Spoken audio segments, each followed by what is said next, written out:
When we say I am, really mean?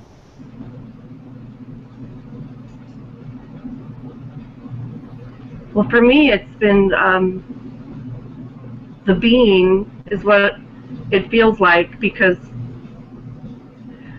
when I contemplate, and I don't contemplate very often, very much, because it's just very difficult for me for some reason. I have a tendency to just surrender right away. But it seems clear, and that's why I wanted to come, because I want to make sure that my understanding isn't just intellectual, that it's really what I'm seeing. And um, I do see that it's, to me, the I am is the being that is the dynamic aspect of awareness. And that was so strong today when I realized that I kept waiting for something different to happen within the expression here, and little things have happened, but not what I expected. And it dawned on me today that maybe awareness, maybe this is the expression of awareness, and I think it's supposed to be different, but it's because it feels so familiar. Am I confusing? Because when you say be yourself, when I am exactly completely comfortable with myself, and I feel everything is, there's complete total relaxation with whatever's going on, that should be my true being right there, right? I'm going overboard, right? I over answered. No, it's very good. It's very good.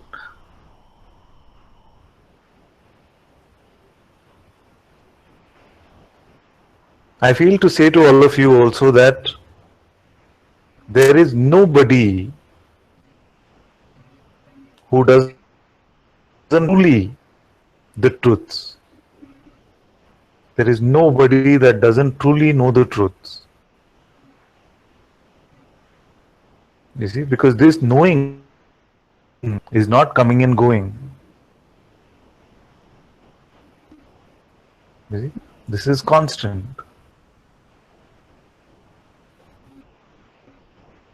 What is happening is that concepts, our ideas about what we know, what we have known,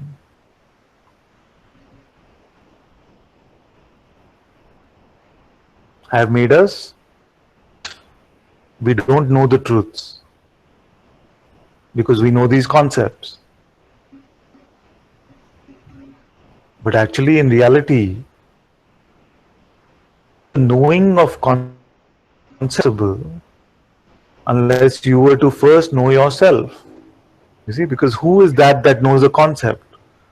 The non-existent one cannot know anything at all. You see, it is only that the conceptual knowing is not the primal truth that we are speaking about. It might be true at some conceptual level. So the I am,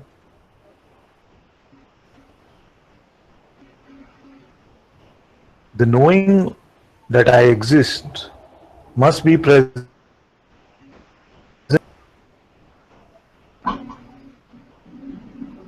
because this is not just concept.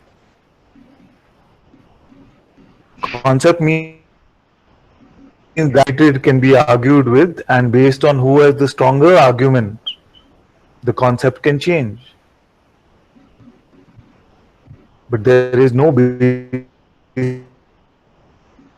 I cannot say that I am not true because it is experienced clearly here.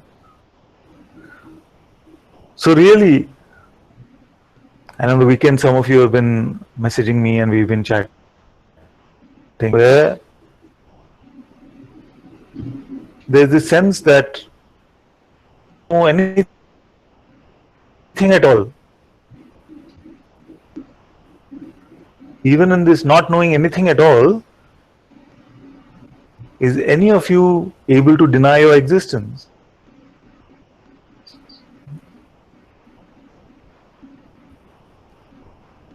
Who doesn't know that they exist?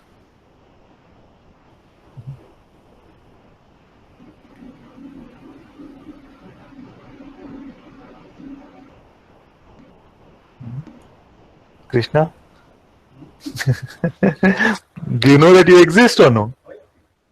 You see? So whether something else is known or not, there is something mental or not, can we really say that I don't know whether I exist or not? We might say I don't know whether I exist as something, or what it is that exists I don't know. You see, we can say these kind of things, but to say I'm not sure whether I exist itself must happen within your existence, isn't it? If you don't exist, then even that reporting cannot happen. Or I can't have this feeling of existence identical to that a dream character having a dream with this. Yes, same. Same. It's the same existence. Wasn't that illusion? That's what I'm saying. Same. He says, isn't this sense of existence the same as a dream character also having the sense that it exists? It's exactly the same. Then he says, isn't that an illusion? And I say, yes, it is exactly the same. You say that is the only truth I can say is also not true. Yes. That's what Bhagwan, that in this realm, at the best we can say is that I am, but ultimately even that is not true. You see? This is exactly what you're reporting. But in this realm, now, as what can you say I am not? You see? From which perspective, from which position can we say I am not?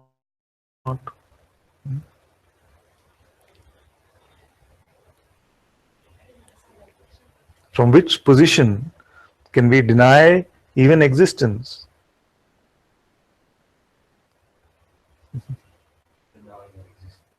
Then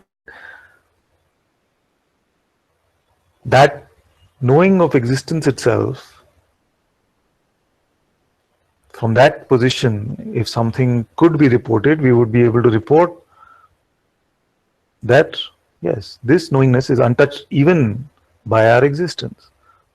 That is why we use two words, I and am. Why do we say I am? Why does beingness I am?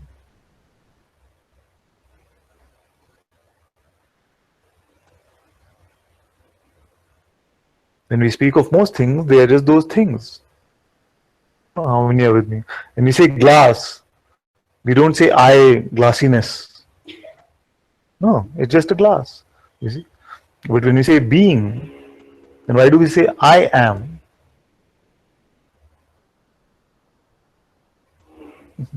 You say table, you don't say I table. But why is being this? Why does it translate into I am? Yeah. Good not to look like this. See, what is it? I is now added with this attribute am. Who is this I that is now this amness to it? You see? And who doesn't know this? Everyone knows this. You see? Even now the mind for many might be coming and saying that, oh, this has become too abstract right in the beginning of the week, it's too tough. You see? I'm not getting any of this. It's not true. Yes, the mind might not be getting any of this, which is completely fine. But you, I am. You might even say, I am here. You see, to be able to say I am here, first you have to say I am.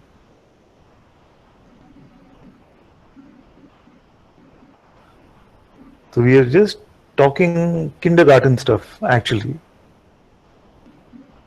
Very, very simple. You see, and it's completely confusing. You see? If you just stay with the simplicity of it and don't try to understand it too much, you see, all of you are able to say, I am here. Nobody say, I am not here. You see? It'll seem, even if the words escape your mouth, in your heart you know something is not right about those words. You see? Something will work very hard to say these words. You see, and just to take a position. But we are all able to say here in satsang or in our day-to-day life, I am here. I am here. So, okay, here, let's leave. What is this I am? We say it is beingness. You see? But why does this beingness translate to I am? Why not like any other object? You see? Table, computer, chair. You see, when we say chair, we don't say I chair, computer. Ultimately, maybe we'll get there. But right now, what is it? What is this I which has this attribute am?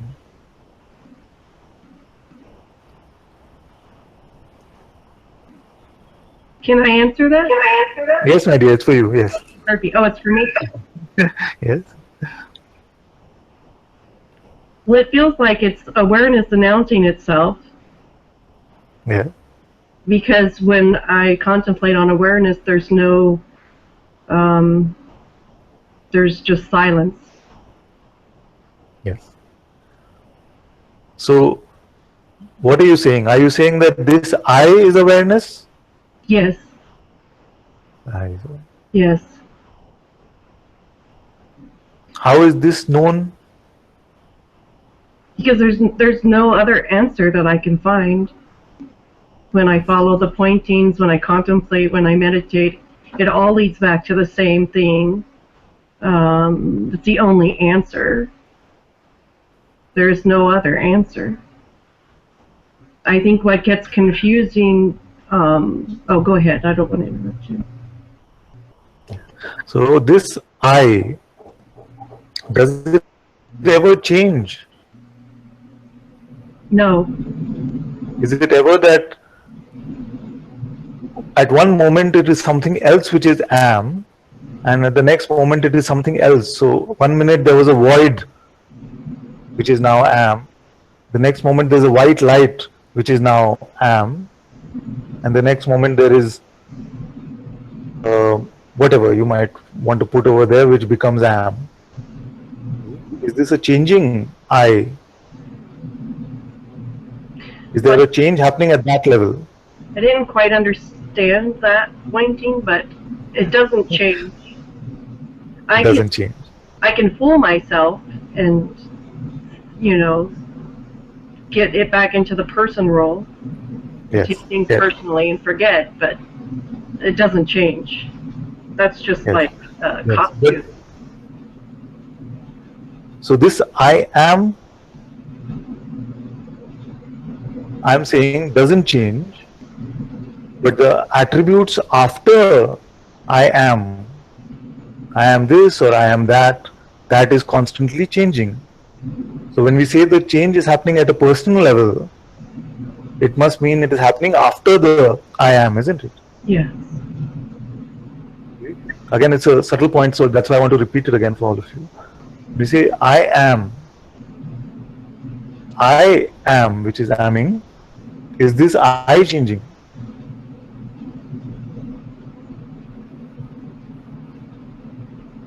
This question.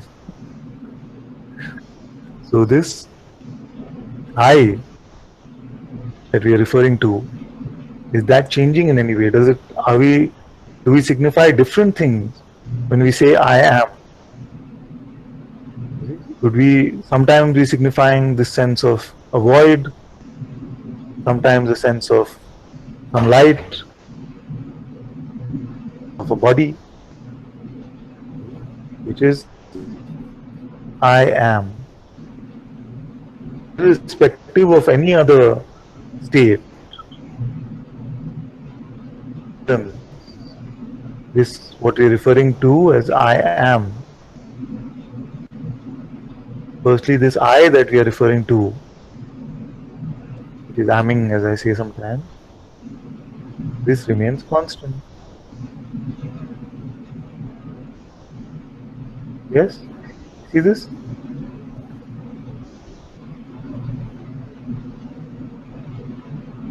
Yes, yes. So the next step is what? So if this I is unchanging, is this am also as I? The sense of amness as constant as the I? This is what Azhar's question was earlier. The I am. Huh? What do you feel?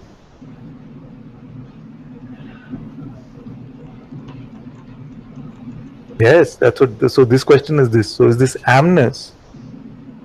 You see, as changeless as I itself?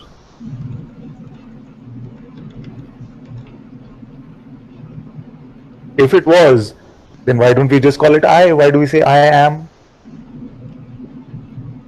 If it was just the same as I, changeless, then what would be the distinction? There would be none. So you see that this sense I am present in sleep state. It is present in waking, is present in dream. So we cannot say being was there, and yet we cannot say I was not there.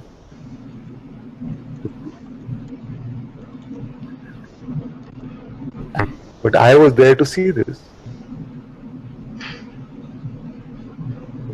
So this whole being was not present. The thread of being was present. But this I, which is aware of the presence or absence of the sense of existence, that remained constant, unchanging.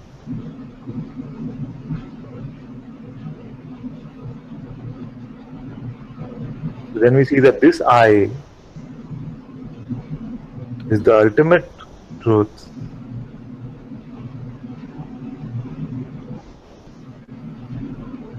Is the light of this waking state, light of this universe or this realm. Therefore, as an object within this realm, am or consciousness is coming and going. It is timeless from this perspective as an object within the realm, object of the reality of what we are, even the and go.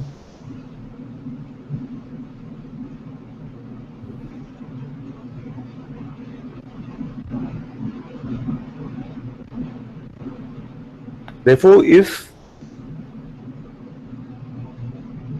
there are times where only I remain, what's this am be made of? If we have experienced times where only I remains, only this awareness remains, therefore this beingness must be made of what?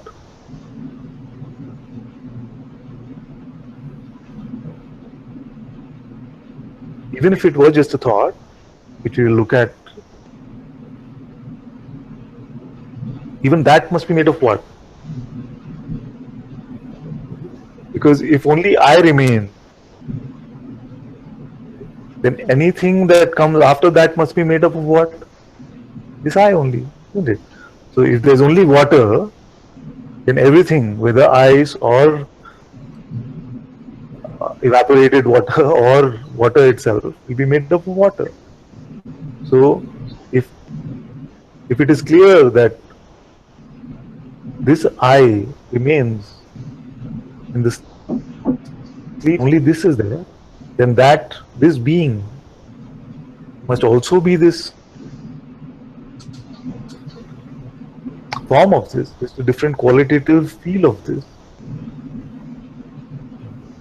So this is the integration of the I am, yet it is clear that there is a qualitative difference.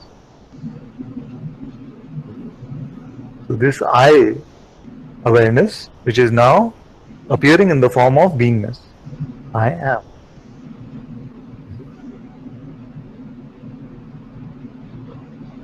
This is the substratum for all phenomenal experience. We cannot have experience without the sense of being. Now, when this being gets together with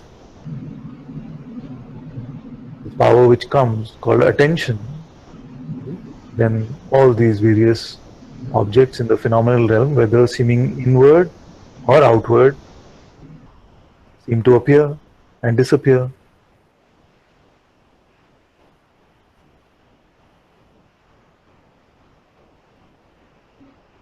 Did anything, now again for Devi, for this I with the appearance or disappearance of this phenomenal realm?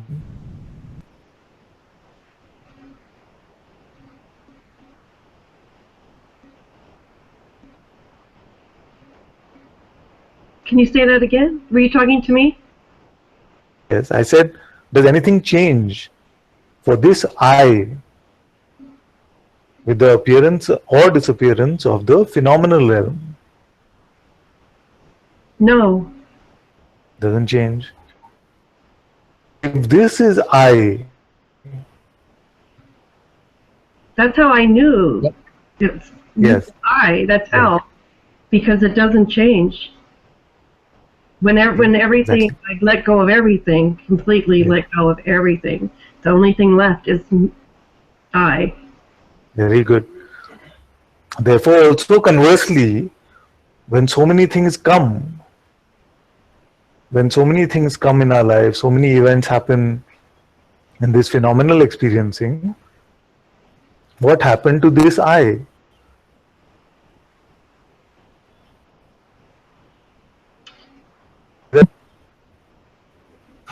Yes, isn't it? Isn't it our experience? Say it again. I'm sorry. So you say, when I let go of everything, then this I remains, isn't it? So now conversely, seem to come, even if they are believed, to be true. Does anything happen to this I? No. Nothing happens. No. But I can think that something's happened to it, Yes. but Yes. that's not true. Yes. So this distinction is very important for us to see. That even when we think something happened to me, or even when we believe something happened to me, we are not referring to the true I then. Right. Yes. Very good. Who here doesn't see this? Not saying because of peer pressure, or because this, if you mean it, means that you in reality cannot suffer, have never suffered. You see? So therefore those words, nothing real can be threatened, is now becoming your direct experience. Because if nothing happened to this I, you see, then threat is something far beyond something happening. If nothing can touch this I, then nothing can threaten it.